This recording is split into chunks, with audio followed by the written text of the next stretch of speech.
HTTP 상태 코드라는 주제로 테크톡 발표를 맡게 된 모던에자일의 이수영입니다.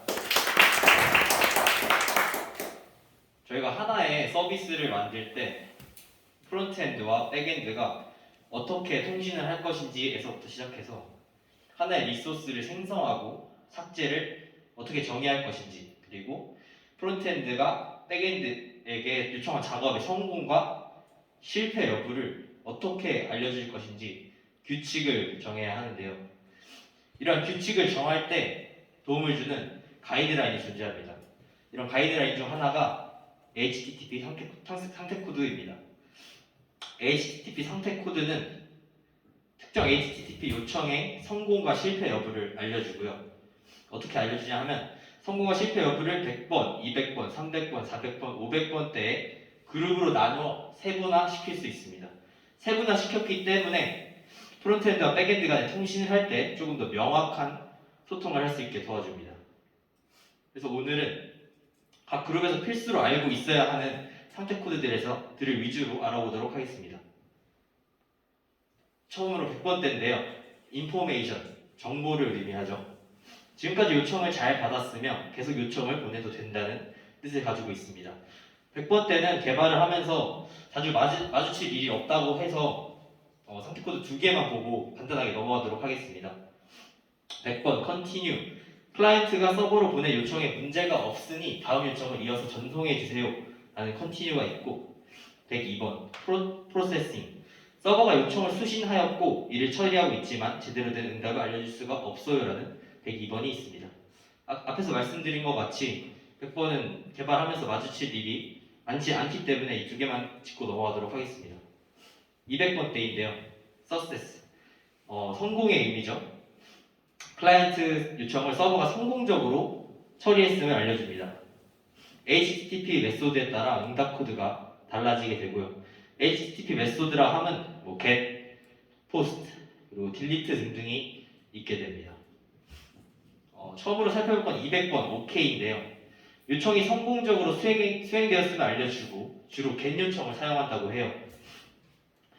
쉬운 예시를 들려고 동그라미 서비스에 공지 게시판을 한번 들어가 봤는데요. 공지 게시판에 들어가는 순간 get 요청으로 이 게시판에 대한 정보들이 요청이 되거든요. 이때 크롬 개발자도 확인해보게 되면은 이 상태 코드가 200번으로 주어지게 되고, 이 공지 게시판에 잘 불러왔다는 뜻으로 요청이 성공적으로 수행되었음을 알려주게 됩니다. 그 다음은 201번인데요. created, 영어 뜻만 알 수 있듯이 생성되었다 정도로 의미를 가지면 되고, 요청이 성공적으로 수행되었고 그 결과로 새로운 리소스가 생성되었다고 합니다.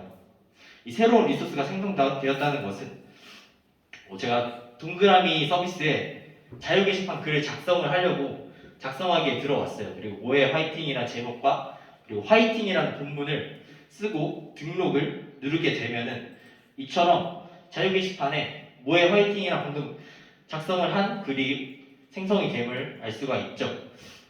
그래서 이때 개발자 도구로 한 번 더 확인을 해보면은 이처럼 포스트 요청이 되었고 201번 created라는 상태 코드를 부여받음을, 상태 코드가 왔음을 알 수가 있게 됩니다. 다음은 202번 accepted, 요청이 일단 접수되었고 처리는 아직 안 됐다고 합니다. 오래 걸리는 작업이기 때문에 일단 접수는 되었고 결과는 나중에 알려주겠다는 얘기를 가집니다. 이거 예시를 인터넷에 많이 뒤져봤는데 따로 이미지로서 예시는 찾기 힘들더라고요. 그래서 책에서 읽었는데, 이런 요청은 예를 들어서 인터넷 뱅킹으로 예약 이체를 하는 경우라고 생각하시면 됩니다. 예약 이체를 현재 시간으로 하지만 이 예약 이체 시간이 또 있을 거 아니에요. 그 이후에 그 돈이 송금이 되는 시간, 그 이후의 시간이기 때문에 요청을 접수한 현재 시간 기준으로 일단 접수는 되었고 송금에 이루어지는 절차는 아직 안 됐다고 생각하시면 됩니다. 그래서 그때 쓰는 게 이 202번인 거죠.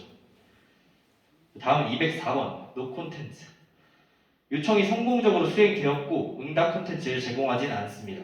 주로 푸시나 패치나 딜리트 요청을 할 때 사용한다고 합니다. 이번에도 동그라미 서비스인데요. 모의 화이팅 이런 아까 게시판이었죠. 여기서 수정하기를 눌렀어요. 수정하기를 누르고 이 화이팅 제목에 느낌표 2개를 붙여주었습니다. 그리고 등록을 누르게 되면 이때 개발자도 확인하게 되면은 204번 수정이 잘 성공적으로 수행되었으면 알 수가 있죠. 이때 받는 것이 204번이 되겠습니다. 다음 300번대인데요. 리다이렉션.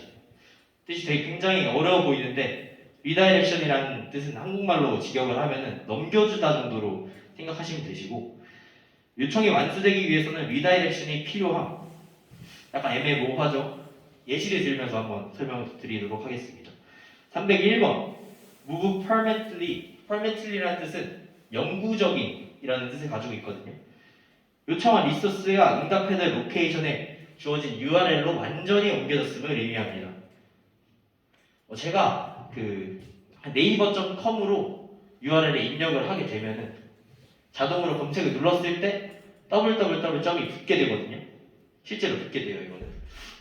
이때 개발자 도구를 확인하게 되면은 이처럼 제가 www.점을 뺀 URL로 입력을 했지만 이 여기 서버에서 알아서 이 리퀘스트 리스폰스에 있는 로케이션에 있는 주소로 보내준 것입니다. 이런 게 리다이렉션이라고 하고 한번 읽어보시면 사용자가 URL에 이거를 입력하게 되면 300일 응답 코드를 주고 응답 헤드의 로케이션이 이 www.점이 붙은 페이지로 이동이 됨을 알 수 있습니다. 301번의 특징은 페이지 이동 시 이전 페이지에 대한 정보 등을 보관하지 않고 이동하는 페이지를 즉시 이동하는 것을 알 수 있습니다. 302번은 temporarily moved. temporarary라는 뜻은 임시적인이라는 뜻이거든요. 요청된 리소스가 임시적으로 이동 페이지로 이동되었음을 알려줍니다.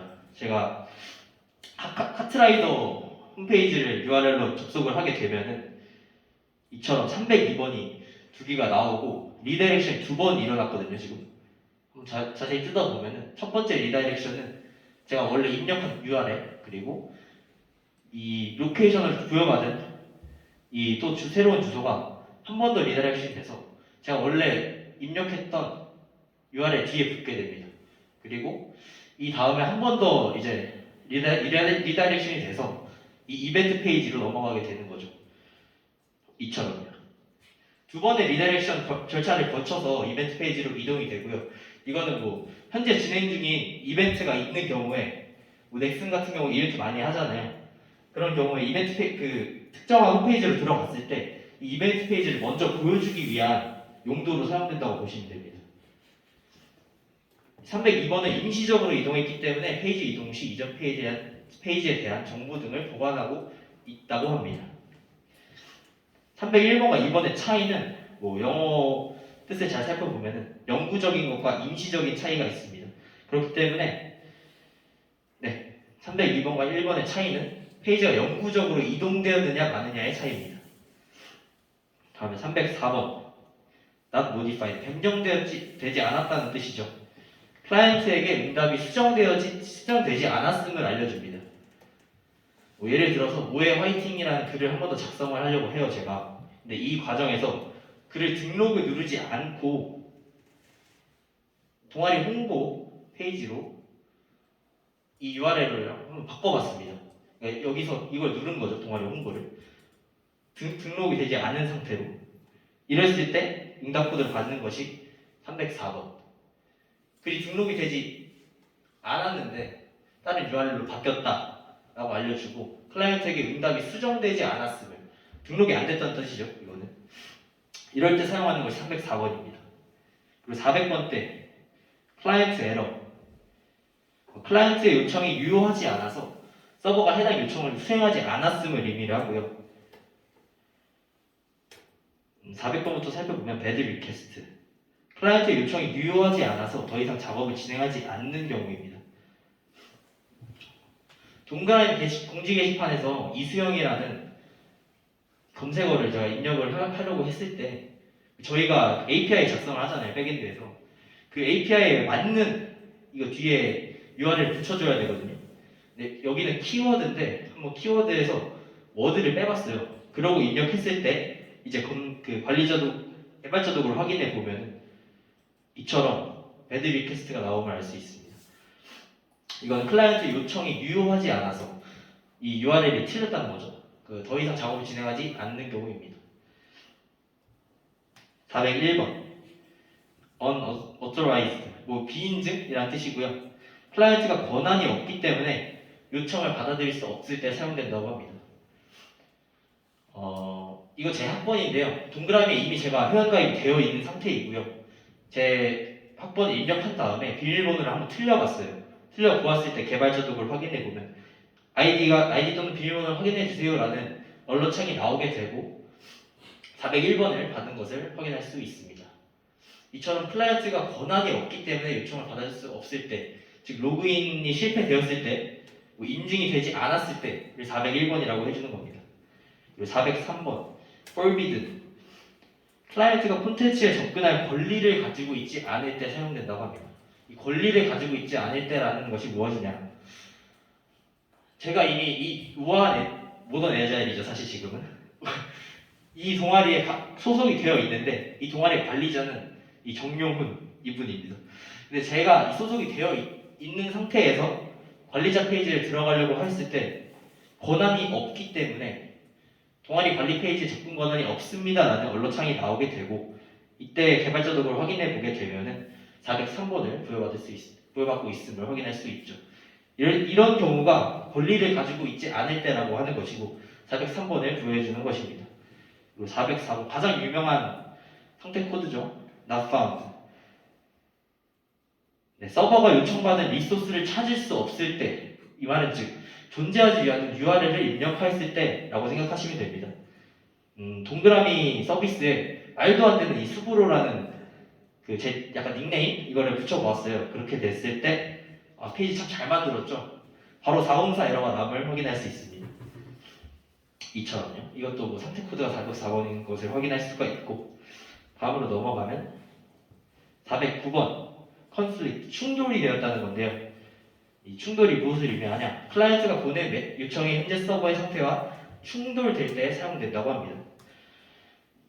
이미 제가 이 학번으로 이미 회원가입이 되어 있는 상태에서 이 학번으로 한 번 더 회원가입을 하였을 때 바로 이렇게 이미 가입된 학번입니다 라는 언론창이 나오게 되고 이때 개발자 도구에서 상태 코드를 보면 409번 충돌되었다. 이미 가입된 회원이기 때문에 이 서비스의 서버에 이미 제 학번으로 된 아이디가 있다는 것입니다. 그렇기 때문에 이 가입된 학번으로 가입을 신청하였을 때 이 현재 서버에 정보가 있기 때문에 그 정보와 충돌을 해서 이게 가입이 고부가 된 것입니다. 이때를 409번을 사용하고 있는 거고요. 다음은 500번째 서버 에러. 서버에 오류가 발생하여 요청을 수행할 수 없음을 의미를 하고요. 500번 에러 되게 많아요. 인터벌 서비스의 서버 에러. 500번 에러의 예시가 되게 많긴 하지만 제가 서버에서 어딘가 예가 발생하거나 더 이상 작업을 실행할 수 없는 상황임을 알림. 되게 많거든요. 500번 에러를 줄 수 있는 게 되게 많아요. 문법적인 오류가 있을 수도 있고 뭔가 코드적으로 뭔가 잘못되었을 때 있을 수 있는데 저는 예시로 로그인에서 API에서 사용되는 쿼리문에 이 쿼리문이 잘못되었을 때를 예시로 가져와 봤습니다. 원래 select에 뒤에 t가 붙어야 되는데 t를 하나 쓱 빼고 실행을 해보았습니다. 이 실행은 포스트맨으로 로그인 절차를 실행하였고요.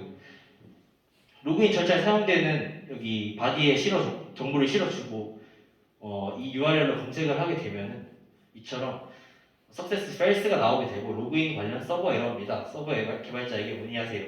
이거는 저희 API 안에서 이걸 내려준 거죠, 메시지를. 그리고 이때 사용되는 게 500번대 에러, 500번 에러.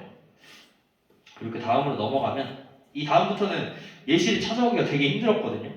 그래서 그냥 글로써 한번 설명드리고 500번대 마치겠습니다. 501번 not implemented 서버의 요청을 수행할 수 있는 기능이 없음을 알립니다. 그리고 502번 bad gateway 서로 다른 프로토콜을 연결해주는 장치인 게이트웨이가 잘못된 프로토콜을 연결하거나 프로토콜에 문제가 있어 통신이 제대로 되지 않음을 알려주는 502번이 있습니다. 503번 서비스 unavailable 이거는 서버가 요청을 처리할 준비가 되지 않았을 때 예를 들어서 가장 대표적으로 유지보수를 위해서 서버를 잠시 중단시켰을 때가 되겠고요. 그리고 504번 게이트웨이 타임아웃. 이거는 서버의 내부에서 요청 대기가 시간을 초과하였음을 알려주는 것입니다. 서버에 요청이 너무 많이 몰렸을 때 게이트웨이 타임아웃이 발생한다고 하네요. 이처럼 상태 코드는 제가 지금 앞서서 설명드렸던 한 10개, 한 20개 정도 됐나요?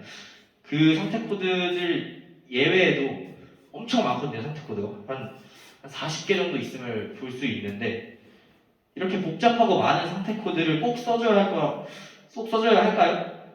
네. 꼭은 아니에요. 의무는 아니거든요.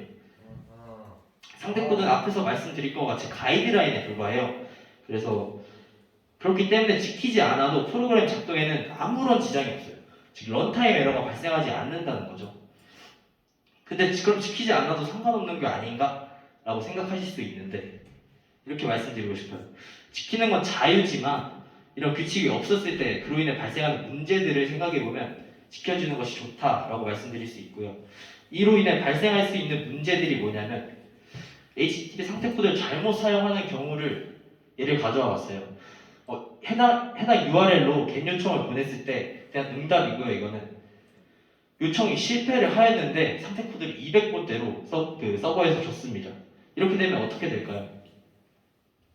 요청이 실패하였는데 상태 코드 200번대로 줬어요. 성공을 의미하는. 프론트가 화내요. 그래서 프론트가 화나겠죠.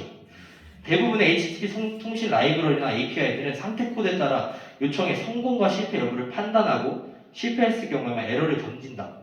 이게 무슨 말이냐면 이처럼 프론트가 받는 과정이거든요. 이거는. 근데 400번대나 500번대 에러가 나게 되면은 스트라이크 치문으로 캐치 에러로 이렇게 에러를 받을 수가 있어요. 그렇지만 저희가 방금처럼 실패한 요청인데 200번대를 주게 되면은 여기서 못 받아와요. 200번대이기 때문에 400번, 500번대를 줬으면은 캐치로 에러 잡을 수 있는데 그래서 프론트 단에서 불필요한 예외 처리가 여기서 예외 처리 한번 해줘야 된다는 거죠. 석세스가 false일 경우에 에러를 던져서 여기서 200번대이기 때문에 못 잡았던 거를 여기서 석세스 false로 이용해서 캐치로 에러를 던져줘서 한 번 더 잡아야 하는 예외 처리가 발생하게 되는 것이에요. 이러면 굉장히 프론트 팀에서 이제 화가 나겠죠. 이처럼 올바른 HTTP 상태 코드를 사용하는 것은 프론트 엔드와 백엔드 팀 간의 연결대를 좀 더 견고하게 만들어줄 것이고요. 저희가 사이가 좋게 되겠죠. 네, 발표 여기까지입니다. 감사합니다.